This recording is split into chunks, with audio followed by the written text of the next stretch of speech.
প্রিয় দর্শক বন্ধুরা, আজকে শীতের তীব্রতা অনেক, ঘন কুয়াশায় আচ্ছন্ন আমাদের গ্রামের চারিপাশ এবং মেঠোপথ।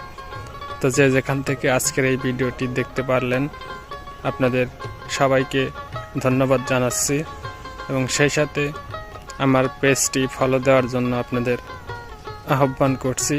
ভিডিও ভালো লাগলে অবশ্যই লাইক দিবেন, তো সেই সাথে শেয়ার করে আপনার বন্ধুদের দেখার সুযোগ করে দিবেন। তো বন্ধুরা, সবাই ভালো থাকবেন। দেখা হবে আরও একটি এরকম শীতের সকালের ভিডিওতে। আল্লাহ হাফেজ।